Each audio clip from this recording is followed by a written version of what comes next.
Pagkaluhan ng kalikasan, handog ng Diyos ang lahat.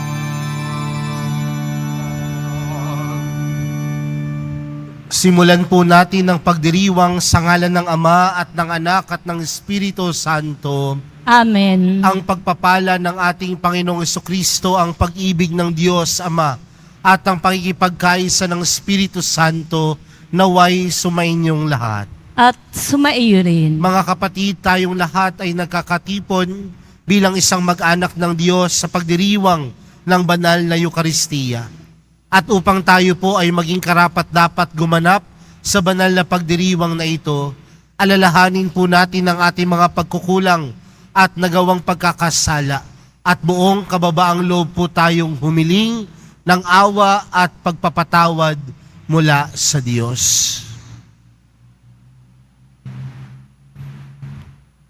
Sinugong tagapagpagaling sa mga nagsisisi, Panginoon, kaawaan mo kami. Panginoon, kaawaan mo kami. Dumating na tagapag-anyayang mga makasalanan ay magsisi, Kristo, kaawaan mo kami.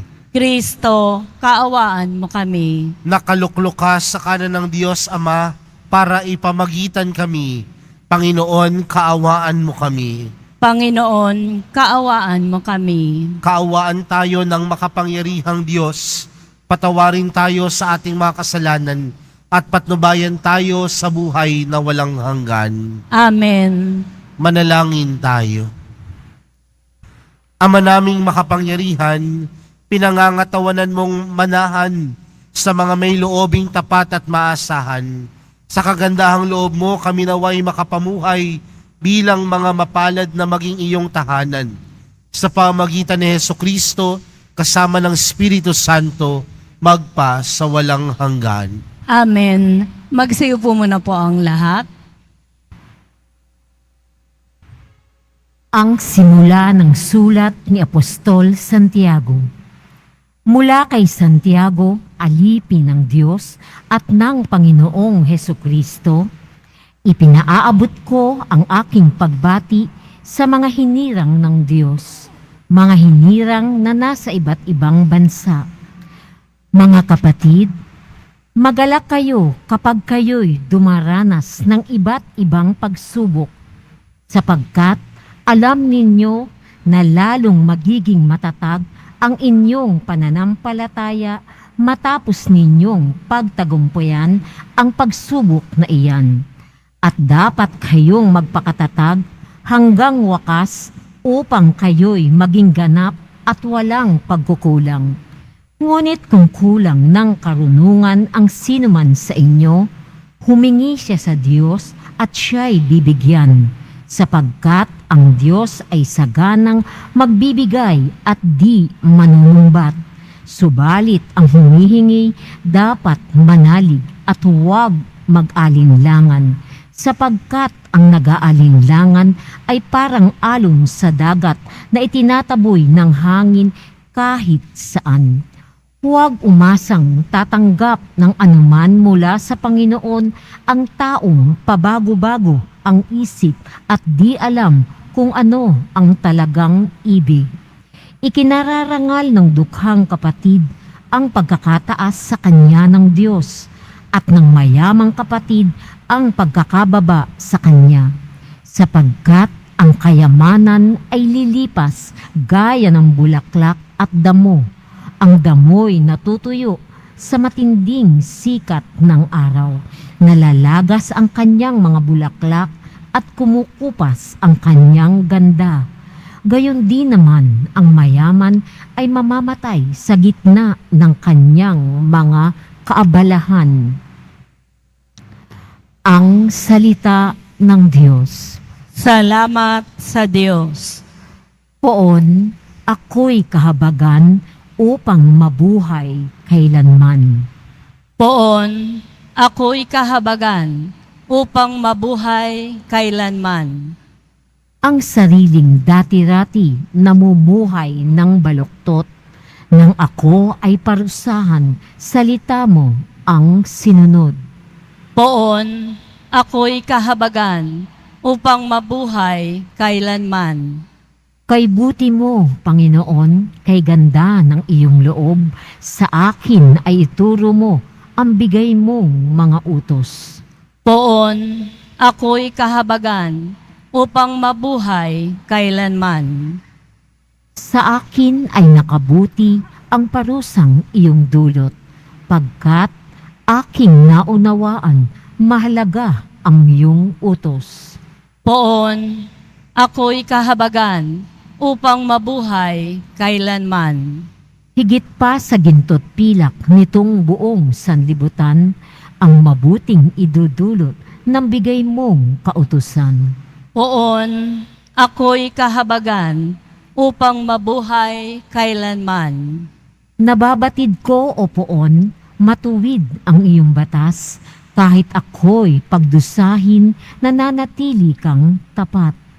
Poon, ako'y kahabagan upang mabuhay kailanman. Aliwin mo sana niyang pag-ibig mong lubos, katulad ng binitawang pangako sa iyong lingkod.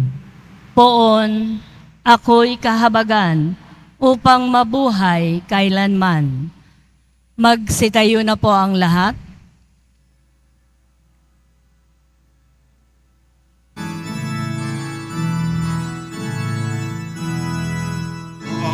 Alleluia, alleluia, alleluia,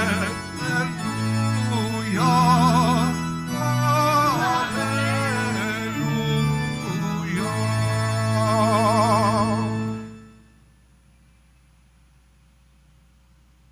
Sumainyo ang Panginoon. At sumayo rin. Ang mabuting balita ng Panginoon ayon kay San Marcos. Papuri sa iyo, Panginoon. Noong panahong iyon, may dumating na mga Pariseo at nakipagtalo kay Jesus. Ibig nilang masilo siya, kaya hiningi nila na magpakita si Jesus ng isang tanda mula sa langit. Napabuntong hininga ng malalim si Jesus at ang wika, bakit naghahanap ng tanda ang lahing ito? Sinasabi ko sa inyo, hindi sila pagpapakitaan ng anumang tanda. Iniwan niya sila at pagkasakay sa bangka ay tumawid sa ibayo. Mga kapatid, ang mabuting balita ng Panginoon. Pinupuri ka namin, Panginoong Hesukristo. Magsayo po muna po ang lahat.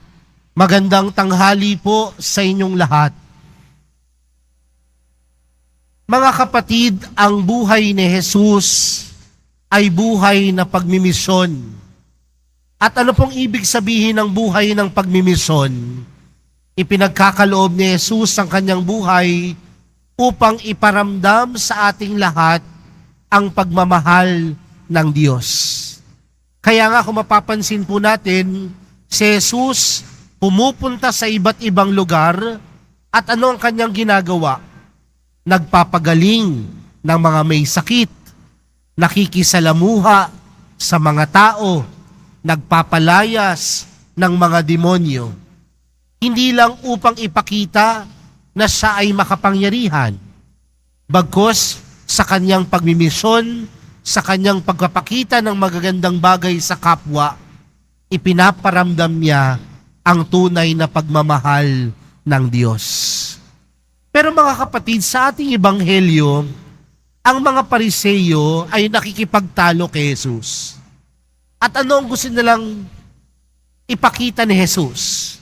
Magpakita si Jesus ng isang tanda upang mapatunayan na siya ay Diyos, na siya ay anak ng Diyos. Pero ano ang sabi ng Panginoon? Sabi ni Jesus, bakit naghahanap ng tanda ang lahing ito? Parang gustong sabihin ng Panginoon, gustong sabihin ni Jesus, lahat na ipinagkaloob ko. Lahat ng bagay ginawa ko. Nagpagaling ng mga may sakit, nagpalayas ng demonyo, kahit ang masasamang espiritu sumusunod sa akin. kahit ang patay na buhay, kahit ang mga makasalanan, pinapatawad. Lahat ng bagay ginawa ni Jesus. Pero sa mga Pariseyo, naghahanap pa sila ng ibang tanda. Bakit? Dahil para sa kanila, ang kapangyarihan ni Jesus hindi sapat. Para sa kanila, merong ibang bagay na mas mahalaga kay Jesus. At kung merong ibang bagay na mas mahalaga kay Jesus, kahit anong bagay ang gawin ni Jesus, kulang pa. Kaya siguro mga kapatid, sa buhay pananampalataya natin, kung makikita natin si Jesus bilang sapat sa buhay natin, lahat ng ginagawa ni Jesus ay mukha ng pag-ibig ng Diyos. At kung ito ay mukha ng pag-ibig ng Diyos, hindi na tayo maghahanap pa ng iba. Dahil para sa atin, sapat na ang pagkilos, sapat na ang mahal na pong Jesus Nazareno. Kaya nga, kung sapat na ang mahal na pong Jesus Nazareno sa pananampalataya natin, wala na tayong hihilingin pang iba. Hindi na tayo maghahanap ng iba. Dahil siya ang tunay na tanda, ang kanyang paggawa, pagkilos sa ating buhay, ay ang mukha ng pag-ibig ng Diyos Ama. Bakit ba natin hindi nakikita minsan ang pagkilos ni Jesus? Dahil baka para sa atin, hindi siya sapat. Baka para sa atin, kulang siya. Pero kung titingnan natin sa buhay natin, ang kanyang pagkilos, hindi nga lang minsan sapat, minsan sobra-sobra pa. Kaya mga kapatid, sa pagpapatuloy po ng ating banal na misa para sa araw na ito, huwag na tayong maghanap ng ibang tanda. Bagkus, sa pagtingin natin kay Jesus, makita natin na yung kanyang imahen, yung kanyang buhay, yung kanyang pagkilos ay mukha ng pag-ibig ng Diyos. At kung ito ay mukha ng pag-ibig ng Diyos, wala na tayong hahanapin pang iba. Dahil para sa atin, ang mahal na pong Jesus Nazareno ay sapat na. Amen.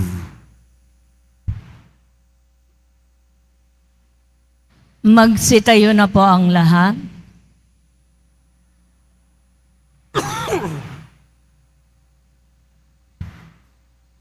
Minamahal kong mga kapatid, bumaling tayo sa Diyos Ama sa panalangin para sa biyaya na makapagbagong buhay at matatag na maniwala sa panawagan ni Kristo sa pagbabalik loob.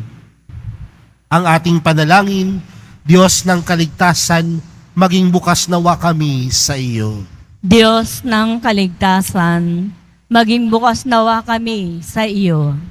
Ang mga pinuno ng simbahan, naway walang hanggang kapagurang maging tagapaghatid ng mensahe ng Diyos ng pagsisisi. Manalangin tayo. Diyos ng kaligtasan, maging bukas nawa kami sa iyo. Bilang mga makasalanan, naway mas malalim nating maunawaan ang pag-ibig at awa ng Diyos para sa lahat ng nagbabalik loob. Manalangin tayo.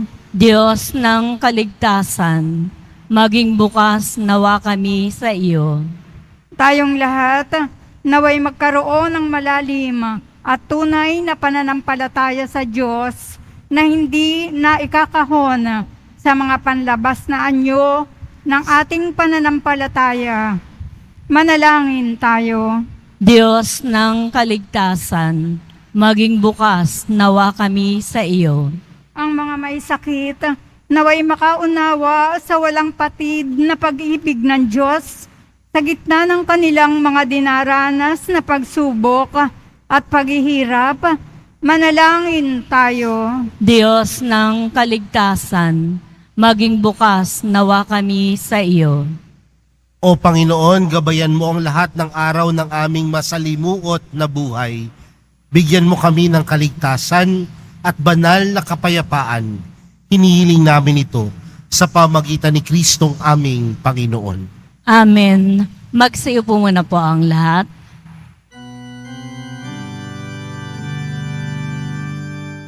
Handog namin sa iyo, Ama, ang pinapay at alakay ito. Handog ng kayang mga sa sumasampat na kamahal sa'yo.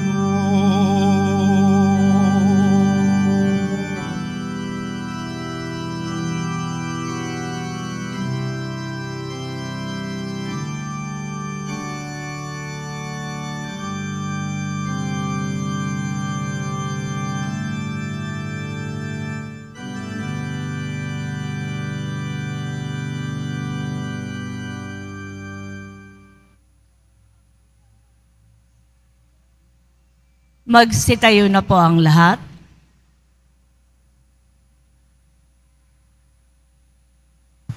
Manalangin po kayo mga kapatid upang ang paghahain natin ay kalugdan ng Diyos amang makapangyarihan. Tanggapin nawa ng Panginoon itong paghahain sa iyong mga kamay sa kapurihan niya at karangalan sa ating kapakinabangan at sa buong sambayanan niyang banal. Ama naming lumikha, kami naway dalisayin at panibaguhin ng aming gaganaping paghahain. Kami naway itaguyod ng gagawin naming ito sa pagnanais naming sundin ang loob mo. Sa pamagitan ni Jesucristo, kasama ng Espiritu Santo, magpa sa walang hanggan. Amen. Sumainyo ang Panginoon. At sumaiyo rin. Itaas sa Diyos ang inyong puso at diwa. Itinaas na namin sa Panginoon. Pasalamatan natin ang Panginoong ating Diyos. Marapat na siya ay pasalamatan. Ama naming makapangyarihan, tunay ngang marapat na ikaw ay aming pasalamatan. Pinagbibigyan mong ito'y aming mahiyag, kahit na ito'y walang anumang maidaragdag, sa kadakilaang sa iyo ay likas. Sa pagpupuri namin ang nakikinabang, ay kami ring iyong pinakikiharapan sa pamagitan ng iyong anak na minamahal. Kaya kaisa ng mga anghel na nagsisiawit ng papuri sa iyo, nang walang humpay sa kalangitan, kami nagbubunyi sa iyong kadakilaan. Santo, Santo, Santo, Panginoong Diyos ng mga hukbo, napupuno ang langit at lupa ng kadakilaan mo, o sana sa kaitaasan. Pinagpala ang naparirito sa ngalan ng Panginoon, o sana sa kaitaasan. Magsilud po ang lahat. Ama naming banal, ikaw ang bukal ng tanang kabanalan, kaya't sa pamagitan ng iyong Espiritu, gawin mong banal ang kaloob na ito upang para sa aming maging katawan at dugo ng aming Panginoong Hesukristo. Bago niya pinagtiis ang kusang loob na maging handog, hinawakan niya ang tinapay, pinasalamatan kaniya, pinaghati-hati niya iyon, iniabot sa kanyang mga alagad at sinabi, "Tanggapin ninyong lahat ito at kanin. Ito ang aking katawan na ihahandog para sa inyo."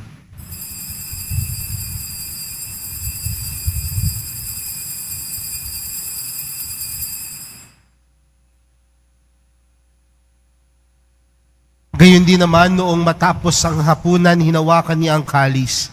Muli kanyang pinasalamatan. Iniabot niya ang kalis sa kanyang mga alagad at sinabi, "Tanggapin ninyong lahat ito at inumin. Ito ang kalis ng aking dugo, ng bago at walang hanggang tipan. Ang aking dugo na ibubuhos para sa inyo at para sa lahat, sa ikapagpapatawad ng mga kasalanan. Gawin niyo ito sa pag-alala sa akin."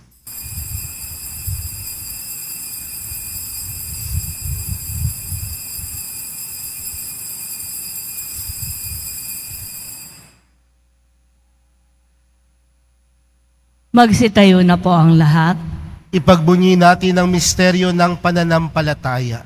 Si Kristo'y namatay, si Kristo'y nabuhay, Si Kristo'y babalik sa wakas ng panahon. Ama, ginagawa namin ngayon ang pag-alala sa pagkamatay at muling pagkabuhay ng iyong anak. Kaya't inaalay namin sa iyo ang tinapay na nagbibigay buhay at ang kalis na nagkakaloob ng kaligtasan. Kami nagpapasalamat dahil kami iyong minarapat na tumayo sa harap mo para maglingkod sa iyo. Isinasamo namin kami magsasalo-salo sa katawan at dugo ni Kristo ay mabuklod sa pagkakaisa sa pamagitan ng Espiritu Santo. Ama, lingapin mo ang iyong simbahang laganap sa buong daigdig. Puspusin mo kami sa pag-ibig kay San Francisco na aming Papa at ni Jose na aming Obispo at ng Tanang Kaparian. Alalahanin mo rin ang mga kapatid naming nahimlay nang may pag-asang sila'y muling mabubuhay, gayon din ang lahat ng mga pumanaw.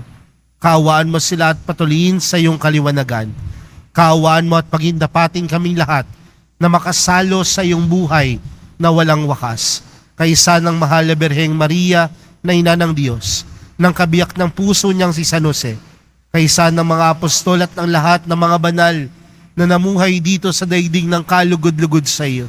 May pagdiwang nawa namin ng pagkupuri sa ikararangal mo sa pamagitan ng iyong anak na aming Panginoong Hesukristo. Sa pamagitan ni Kristo, kasama niya at sa Kanya, ang lahat ng parangal at papuri ay sa iyo, Diyos amang makapangyarihan, kasama ng Espiritu Santo, magpa sa walang hanggan. Amen. Lumapit po tayo sa Ama natin sa langit, sa panalangin itinuro sa atin ni Jesus.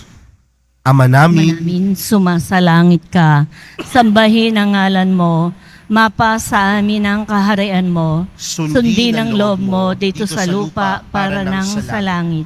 bigyan Bigyan mo kami ngayon ng aming kakanin sa araw-araw at patawarin mo kami sa aming mga sala para ng pagpapatawad namin sa nagkakasala sa amin. At huwag mo kami paintulot sa tukso at iadya mo kami sa lahat ng masama. Hinihiling namin kami adya sa lahat ng masama, pagkalooban ng kapayapaan araw-araw, iligtas sa kasalanan at ilayo sa lahat ng kapahamakan, samantalang aming pinananabikan ang dakilang araw ng pagpapahayag ng tagapagligtas naming si Jesucristo.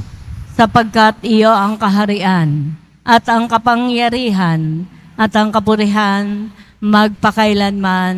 Amen. Panginoong Jesucristo, sinabi mo sa iyong mga apostol, kapayapaan ang iniwan ko sa inyo, ang aking kapayapaan ang ibinibigay ko sa inyo. Tunghayan mo ang aming pananampalataya at huwag ang aming pagkakasala. Pagkalooban mo kami ng kapayapaan at pagkakaisa ayon sa iyong kalooban, kasama ng Espiritu Santo, magpa sa walang hanggan.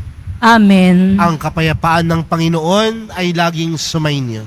At sumaiyo rin. Magbigayan po kayo ng kapayapaan sa isa't isa.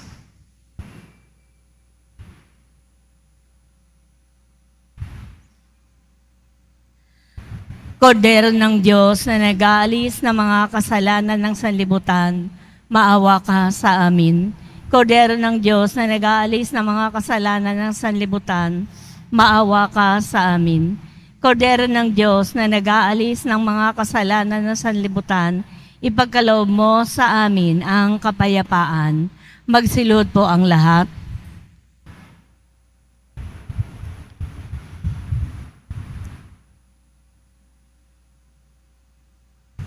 Narito si Jesus, ang kordero ng Diyos.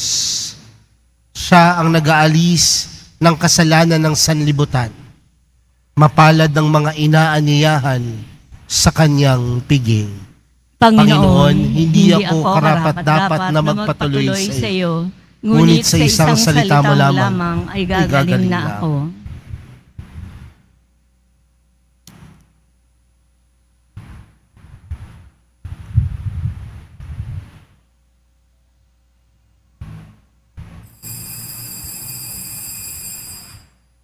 Para po sa lahat na tatanggap ng banal na komunyon, sasagot po tayo ng amen pagkasabi po ng pari o ng lay ministers ng katawan ni Kristo at isubo po agad sa bibig bago umalis sa harapan ng pari o ng lay ministers Sumunod po tayo at maraming salamat po.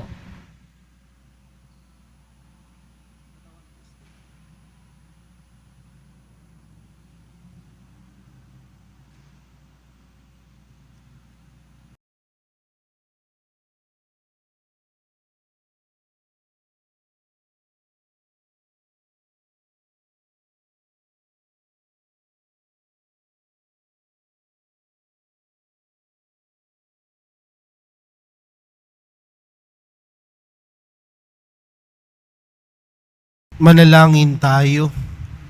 Ama naming mapagmahal, kaming pinapagsalo mo sa banal na paikinabang, ay gawin mo laging manabik na pagsaluhan ng kaloob mong ito sa aming ikabubuhay. Sa pamagitan ni Jesucristo, kasama ng Espiritu Santo, magpa sa walang hanggan. Amen. Sumainyo ang Panginoon. At sumaiyo rin. Mahal na pong Jesus Nazareno, inihayag mo sa pamagitan ng krus ang walang maliw na pag-ibig ng Diyos sa sangkatauhan. Pakinggan mo ang kahilingan ng iyong angkan na nagsusumamos sa iyo. Makamtan nawa nila ang iyong katugunan at tanggapin ang kasagutan na may utang na loob na tinatanaw. Basbasan din po ninyo ang madala-dala nilang mga imahen at dasalan. Sa pamagitan ng bendisyon na ito, naway maalala nilang mga pangako nila noon sa binyag na ikaw ang kanilang ibigin at paglilingkuran bilang Panginoon magpa sa walang hanggan. Amen. At pagpalain po kayong lahat ng makapangyarihang Diyos, Ama, Anak, at ng Espiritu Santo. Amen. Humayo kayong taglayang kapayapaan ng Poong Jesus Nazareno. Salamat sa Diyos.